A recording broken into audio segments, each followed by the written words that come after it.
Hey there, if your nonprofit is trying to raise funds across the country, you've probably already run into this headache. Not all states play by the same rules. So today, we're going to unpack charitable solicitation registration and really zero in on the states that are, well, the toughest to navigate. Just so you know, what we're talking about today is part of our multi-state fundraising compliance series brought to you by Ironwood Registrations. Our whole goal here is to help people just like you, nonprofit leaders, finance folks, make sense of all these complex rules with some straightforward, practical advice. All right, so let's just dive right in. Have you ever tried to manage a national fundraising campaign? You know exactly what I'm talking about. In one state, it's super simple, a total breeze. But then you move on to the next one, and suddenly you're tangled in this bureaucratic nightmare. So why? Why is there such a huge difference? What's the real story here? Well, it all comes down to how these laws are even made in the first place. See, there's no single federal rule for this. Instead, every single state makes and manages its own charitable solicitation laws. And what that means is that each state has its own, unique system. The results, this crazy patchwork quilt of different rules and requirements all over the country. And when we say a state's rules are complex, it's not just one thing, right? It's a whole bunch of factors all rolled into one. We're talking about super detailed applications, sometimes having to file multiple times a year. And then there's the really extensive financial reporting. On top of that, some states are just more hands-on with their oversight, which can mean more frequent reviews. Every single one of these layers just piles on the time and resources you have to spend on compliance. Okay, let's kick things off with a big one, California. It's pretty much always at the top of the list of the most involved states for compliance, and for a really good reason. You've got this massive donor base there, so of course fundraisers want to be there. But on the flip side, it has an incredibly detailed regulatory system you have to deal with. And here's the thing you really need to get about California. Registering is just step one. It's not a one-and-done deal. You have these ongoing annual reporting duties. That means sending in detailed financial info, even copies of your federal Form 990.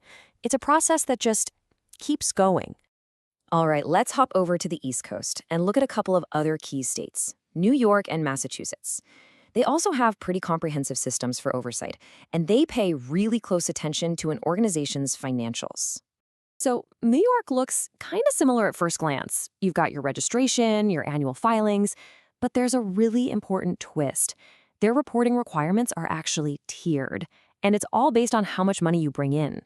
This creates a really interesting challenge, right? The more successful you are at fundraising, the heavier your compliance workload gets.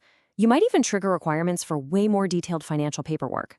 Now, with Massachusetts, the difficulty isn't so much about what you have to file, it's more about the when and the how.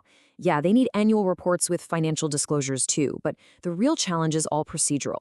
You have to be absolutely meticulous about hitting deadlines and having the exact right documents. This is definitely not a set it and forget it kind of state. You've got to be watching it constantly. Okay, let's turn our attention to Illinois. They've got a pretty unique setup. The Attorney General's office handles registrations directly. And that's a big deal because it gives the whole compliance process a very legal, very enforcement-focused feel. The process in Illinois is basically a two-parter. First, you've got the initial registration. Then, for most nonprofits that are soliciting donations, you've got mandatory annual reporting. And listen, when it's time to renew, it is absolutely critical that every bit of your info, your activities, your finances, is perfectly up to date. So we've walked through California, New York, Massachusetts, and Illinois. But why are these the states that always seem to pop up in any conversation about compliance planning? Let's pull all this together and see the bigger picture. So what is it about these four states? It's actually pretty simple when you look at it. On one hand, you've got these huge populations of potential donors. That's a massive opportunity. But on the other hand, you've got these incredibly detailed regulatory systems, which is a big challenge. It's the mix of those two things that puts these states right at the top of the list for anyone doing compliance planning. Okay, so how in the world do you tackle all this? Well, being successful in these states really comes down to having a proactive and organized system. It means you have to be on top of your filing deadlines, always have your financial documents ready to go, and constantly keep an eye out for regulatory updates because trust me, the rules can and do change. And finally, you have to regularly check in on where your fundraising activities are actually taking place.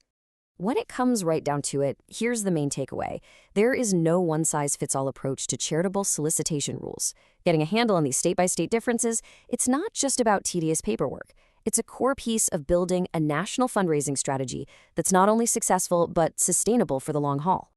And that really brings us to the big final question you have to ask yourself. You've designed your fundraising to grow, right? But are your compliance processes built to handle that success?